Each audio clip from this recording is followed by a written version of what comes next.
Good morning, students. May this day bring new opportunities and success for you. Today is day 3, date 16th September. I hope you must have read the chapter till where it was taught to you. And as far we have read, Mr. Fitzwarren was making a venture overseas to make fortune. He asked everybody in the house to put forward something they owned so that they can sold to foreign lands. Whittington has nothing except his cat, so he reluctantly parts with that and gives it to the captain of the ship.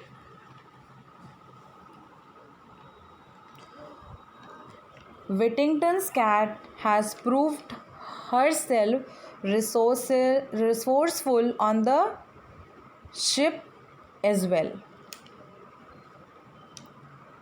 She kills all the rats on the board. And after a long journey, the ship finally reached the coast of Barbary.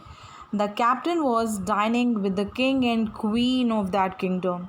He discovers that they are overrun with rodents. That is, they are also facing a big problem of rats. Now let's see what happened next. We'll continue from where we left yesterday. So, open your book, page number 65. The captain remembered Whittington's cat and said, "Do not worry, Your Majesty, I have the perfect solution for your problem."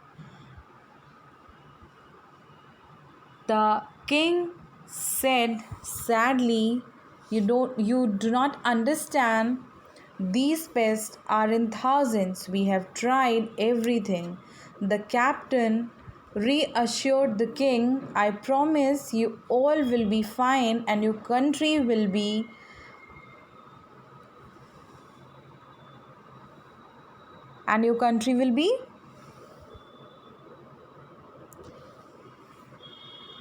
free of these pests." Soon he returned with the cat. As soon as the cat saw the rats, she jumped out of the captain's arms. In a few minutes, half the mice lay dead at her feet. The rest scampered away in terror. The king was so happy that he ordered the ship to be loaded with all the treasure it could carry.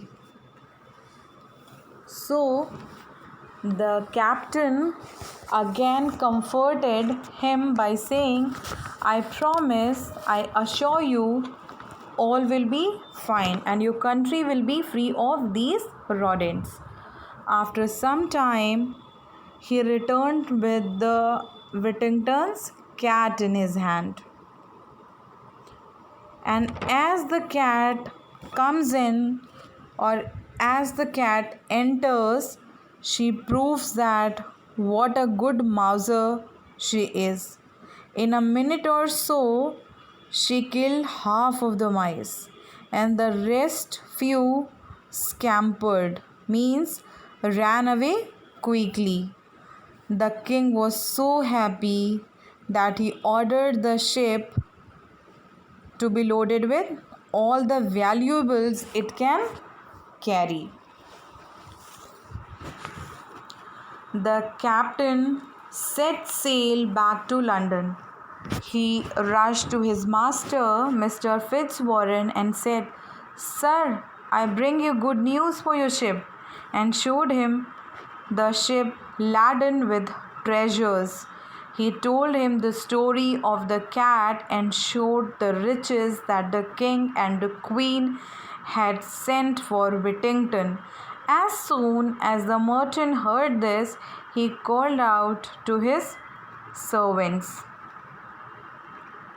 Now, when the captain arrives back in London, he tells the merchant about the huge fortune he had received for Whittington's cat.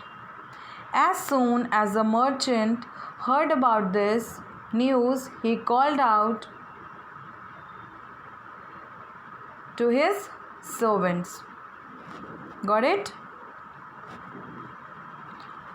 Go, send Whittington in and tell of his fame. You all must call him Mr. Whittington from now on. He is no longer a poor little boy. Now further, he ordered, go and send Whittington in and tell him of his fame, of his popularity. And he also said, from now on you all will call him Mr. Whittington. He is no longer a poor little boy, as he is now loaded with treasure and valuables.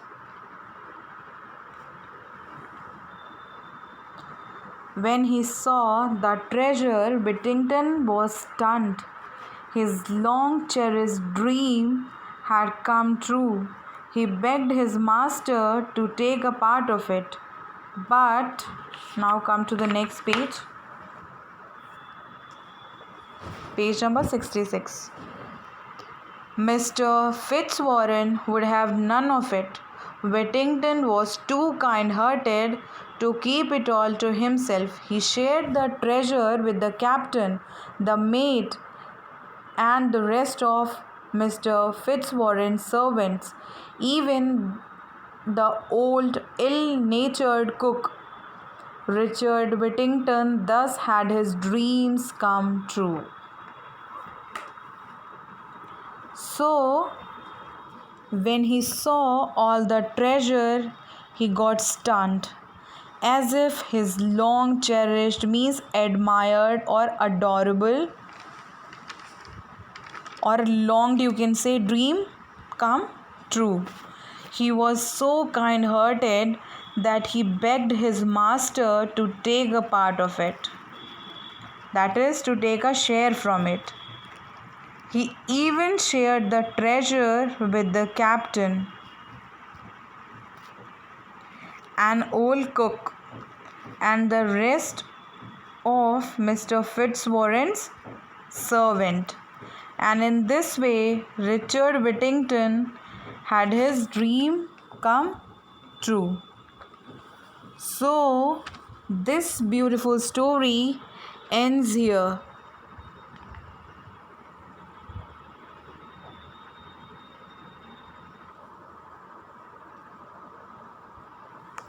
Now, summary.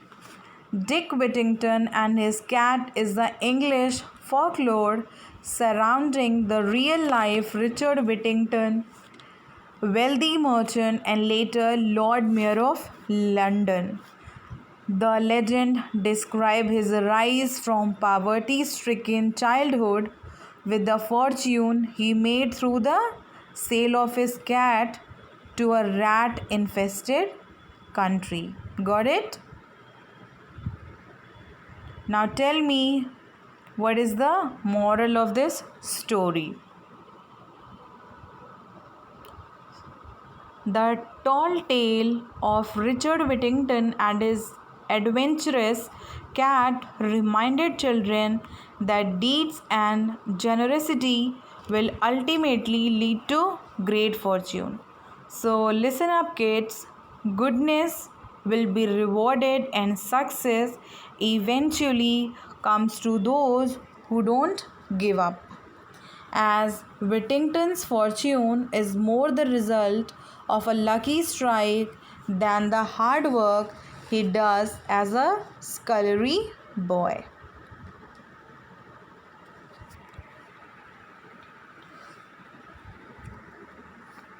Now, if you have any query, just feel free to ask me, and I hope this chapter is clear to you all. And your homework is to read this chapter again, mark and write difficult words with their meanings in RB. Draw one picture related to this chapter in the very beginning of this chapter, and that too in your fair copy. Right? So, this is it. Bye bye, class. Take care of yourself. Have a nice day.